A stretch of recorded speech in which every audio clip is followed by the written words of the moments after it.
Hey everybody, this is Deb with Truthification Chronicles, and I came across this website that I've never seen before, but evidently this is the Congressional Research Service, and what they do is they have a bunch of researchers who research various topics for Congress, and they're supposed to be bipartisan, so, it's supposed to be an unbiased type look at different topics. Well, I thought, let's find out what's on here. And if you notice, this is the front page that you come to, and it says for an index, you click the search button without entering a search term. So just click on that, and it takes you to the most recent ones that were put out. And you can actually go over here and choose like specific topics or authors. And there's this list of authors. If you open that up, it goes on forever and ever. But there's reports and resources and posts and testimony, different things that you can get, and you can tell how long ago you wanted it. So, I thought, well, let's see what happened in the last week. And here we have it. So these are some of the topics that they've been researching. Also, if you are somebody who likes to research and you like to write about that research, this would be an interesting thing. You might be able to get a job doing this. Somebody's got to do it, right? So anyway, as I was going through some of this list, well, there was one on missing adults that I checked out because I thought that was interesting. But then they also had this other one that was changes in the Arctic. And so I thought, it's puzzled me since Trump made the whole Greenland thing, about buying Greenland. I thought there's got to be a reason behind it because he's foxy and he doesn't just say things like that off the cuff. So there's got to be a reason why he might want Greenland and in reality. So I thought, okay, let's look at that one. And so here's this document. It's 102 pages long, and it's called Changes in the Arctic, Background and Issues for Congress. And this was updated August 23rd. So it's fairly recent. So it's basically about, this organization, which I didn't know existed, but it is an organization that's called the Arctic Council. And it's all of the countries that have land in the Arctic. And here they are: United States, Canada, Russia, Norway, and Denmark. And remember, Greenland is Denmark's property. And so that's why Denmark is included in this. So just from that perspective, it would make sense because, if we had it, then it would reduce the number of people that are involved in this. So that was something that I thought was interesting. And, they have this whole committee. It changes who is in charge like every 2 years. So one country's in charge for 2 years, and then it goes to the next country and the next country and the next country. Now, the U.S. was in charge in 2015 to 2017. But we're no longer in charge. Right now, Finland is. And then after Finland, I think it's going to go to Denmark. I think that's how it's going. So again, if we had Greenland, then we would get that, a little bit of boost there and we'd be back in charge maybe again or something. I don't know how it would work. That would be an interesting thing. But we actually have very little in the Arctic Circle, which surprised me too. I mean, there's a lot I really don't know about the Arctic, but let me go on down here to the picture. I should have gotten the page number on that one. Sorry. There. Okay. So the Arctic boundary, this is part of it. It has a little bit of a dip here around Alaska, and it cuts Alaska in half. And I guess that also I did not know. But it takes this whole part of the Bering Sea and everything that is included in it. But other than that, it's very circular. Let me go to the next picture. See, it's very circular except for this big bulge right here. And it just goes around, and you can see Greenland here. The majority of Greenland is in the Arctic Circle. Iceland is not, which also surprised me. So I guess I don't know my northern geography well enough, I guess. But anyway, so just thought it was interesting that, Trump was focused on this. But then I came across this, like I said, and this page number I did remember to write down. So I know this one. And it comes through here. And there was a meeting in Finland on May 6th of this year, and Pompeo was there. And he had something to say, and I want to read you this paragraph. For U.S. policymakers, a general question of how to integrate China's activities in the Arctic into the overall population of U.S.-China relations, and whether and how in U.S. policymaking to link China's activities in the Arctic to its activities in other parts of the world.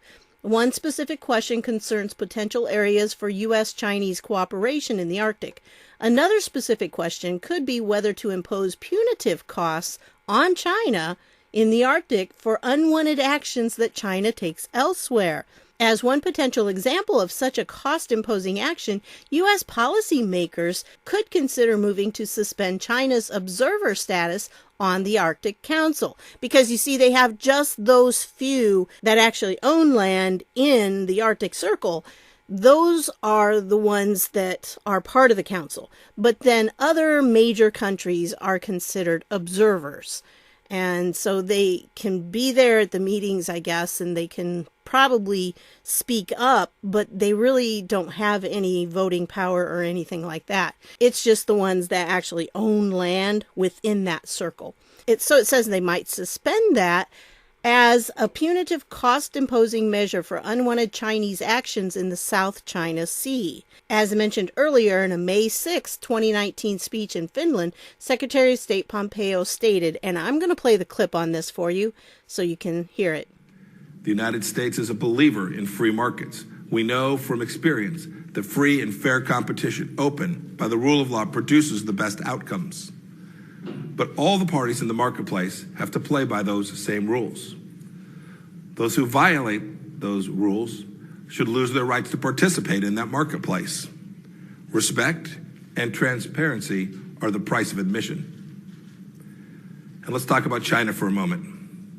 China has observer status in the Arctic Council, but that status is contingent upon its respect for the sovereign rights of Arctic states. The U.S. wants China to meet that condition and contribute responsibly in the region. But China's words and actions raise doubts about its intentions. So this might be something that they could implement. And, I find it very interesting that everything right now in the news seems to be about China and Trump's trade war with China.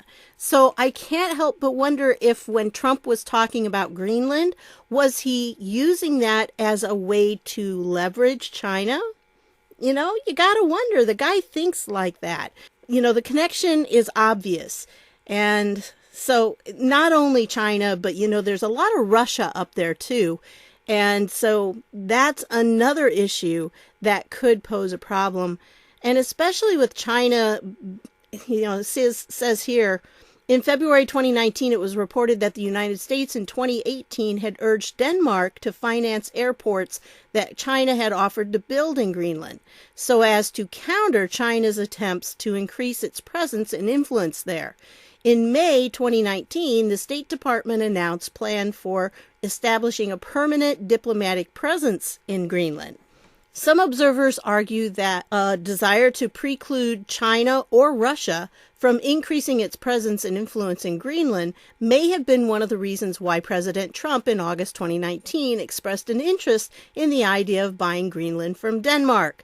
So I think there's more to the story than what we've been told by the news, because, the news doesn't want us to know anything really substantial, and they don't bother, going to these kinds of reports, evidently, and reporting on them, well, as long as it doesn't support what they want the narrative to be. But yeah, there are some national security things about both Russia and China that have to be taken into consideration. And because of that, that's a significant area right there, because essentially, we're just not too far from Russia right there. And if Russia starts militarizing this and then China wants a part of it, China has nothing in this circle, okay? So they have no voice, but they want a voice.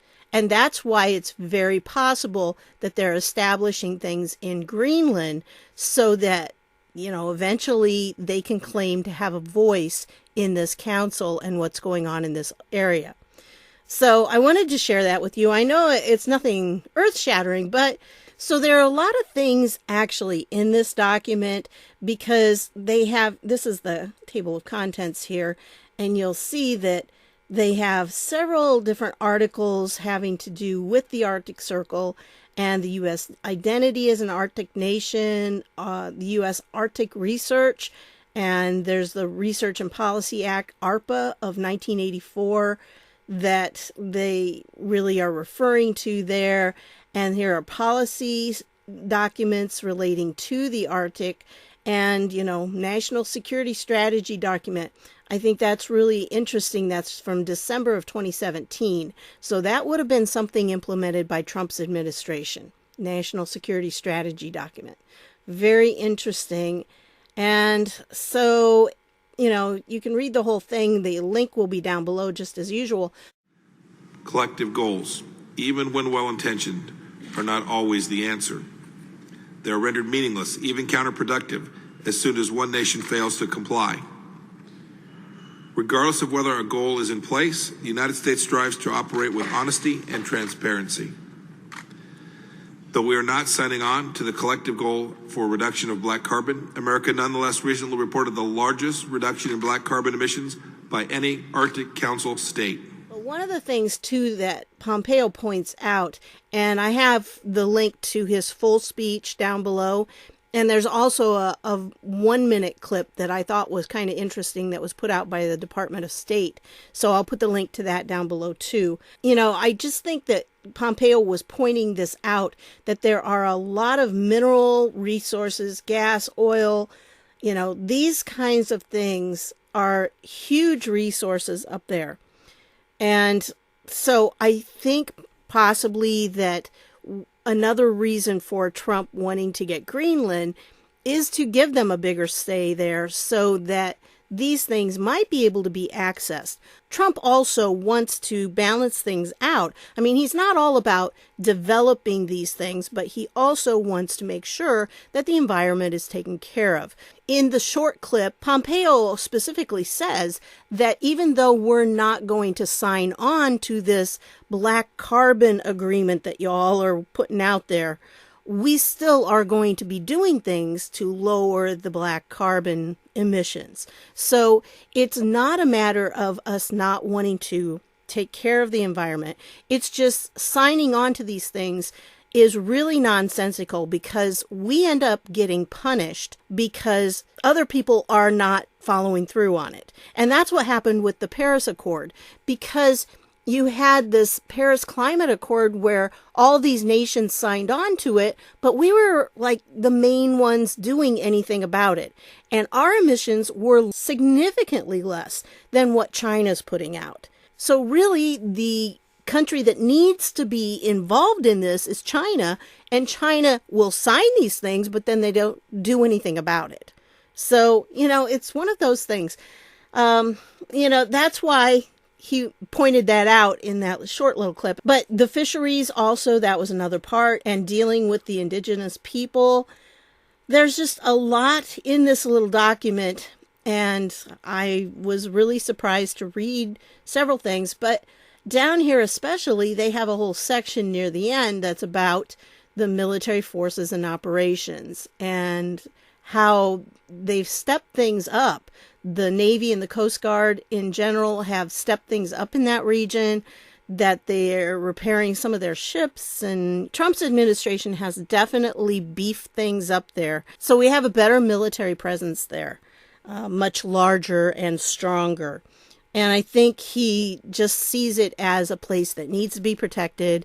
It has to be, something where we defend ourselves, because Russia has been beefing things up too. And China tends to do that as well, because what China does, and the whole thing with the Greenland, they go in and they will, purchase areas of Greenland so they can build like airports or whatever the case is. Something that seems innocuous. And it ends up being for them to be able to establish a military presence. So I think that probably the China connection is not coincidental, that Trump brought this up now with all of the China tariffs and all those things are heating up. I think there's definitely a reason. And here's the place, the Arctic Council. This is the whole thing. Here are the members of it. Go to About Us and you see the members. Here's the observers. And, a country can apply for observer status. But here's all the information about that. They even have an observer manual. And there are currently 13 non-Arctic states that have been approved as observers. And there they are. So, bigger names, yeah, definitely. And so that's what's going on with this organization. Like I said, I'll leave the link down below. You can check it out. And, you can find out more about what they're doing and about who they are. So that's what I've got for you on this one. I'll leave the link to the full video with his speech in it. And then this is the short little one. Anyway, I like listening to Pompeo speak, but this wasn't one of his best speeches right here. He looked like he'd not read it very well before, and he made a bunch of flubs as he was saying it. So I thought that was a little unusual, but who knows? Jet lag, whatever. He travels a lot, so it could just be one of those days. Everybody has them, right? But yeah, it was still a good speech. And I will link to it down below so you can watch the whole thing. So that's what I've got for you on this one. I want to thank you for stopping by, and I'll see y'all later.